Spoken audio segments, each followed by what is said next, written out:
Start. Start. Section 185 empowers the state government to order cases to be tried in different sessions divisions. It runs as follows. Notwithstanding anything contained in the preceding provisions of this chapter,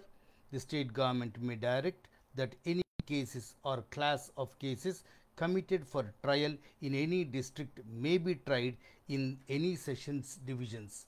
provided that such direction is not repugnant to any direction previously issued by the High Court or the Supreme Court under the Constitution or under this code or any other law for the time being in force. The state government may direct trial of any case or classes of cases committed for trial in any district to any sessions division within the state. Such direction should not be repugnant to any direction already issued by the High Court or the Supreme Court or under the present code or under any other law. Section 186 confers on High Court power to decide in the event of doubt as to the district where inquiry or trial shall take place. It runs as follows. Where two or more courts have been cognizant of the same offence and a question arises as to which of them ought to inquire into or try that offence, the question shall be decided if the courts are subordinate to the same High Court by that High Court. If the courts are not subordinate to the same High Court by the High Court within the local limits of whose appellate criminal jurisdiction the proceedings were first commenced, and thereupon all other proceedings in respect of that offence shall be discontinued. Where there is a doubt as to which of two or more courts which have taken cognizance ought to try the offence, it is decided by the High Court to which they are subordinate, and where the courts are subordinate to different High Courts by the High Court within whose appellate criminal jurisdiction the proceedings were first commenced. Section 187 confers on first-class magistrate power to issue summons or warrants in respect of offences committed beyond local jurisdiction. It runs as follows. When a magistrate of the first class sees reason to believe that any person within his local jurisdiction has committed outside such jurisdiction, whether within or outside India, an offence which cannot, under the provisions of sections 177 to 185, both inclusive or any other law for the time being in force, be inquired into and tried within such jurisdiction, but is under some law for the time being in force triable in India, such magistrate may inquire into the offence as if it had been committed within such local jurisdiction and compel such person in the manner herein above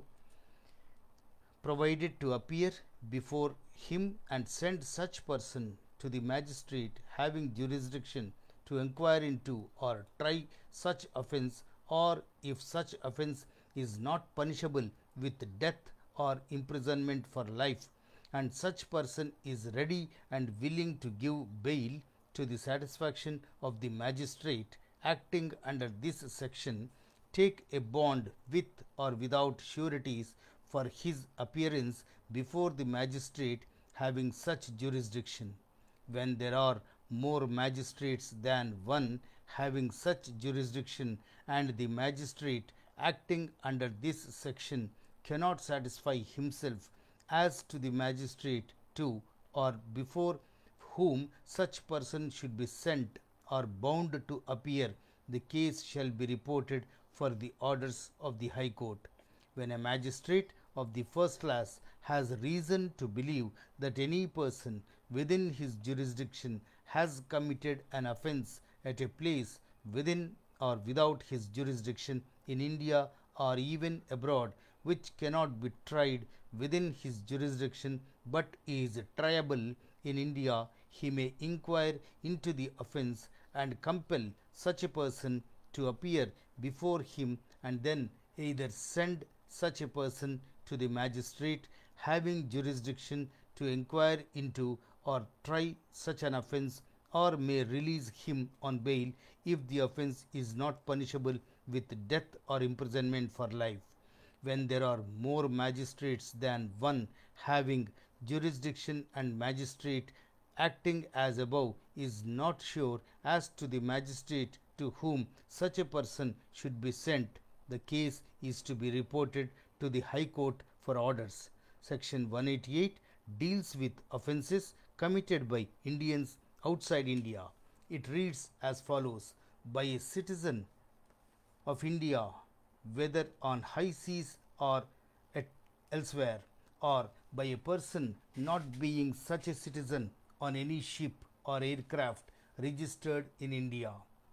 He may be dealt with as if the offence has been committed at any place in India where he is found,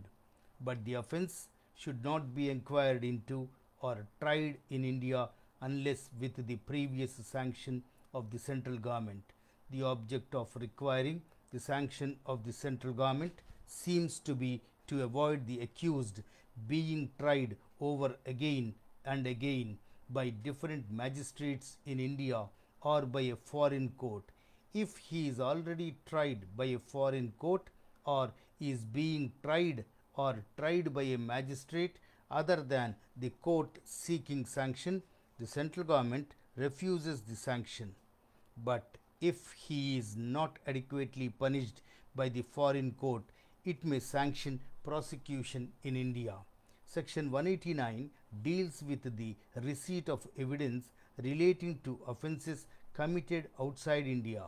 It runs as follows: when any offence alleged to have been committed in a territory outside India is being inquired into or tried under the provisions of Section 188, the central government may, if it thinks fit, direct that copies of depositions made or exhibitions produced before a judicial officer in or for that territory, or before a diplomatic or consular representative of India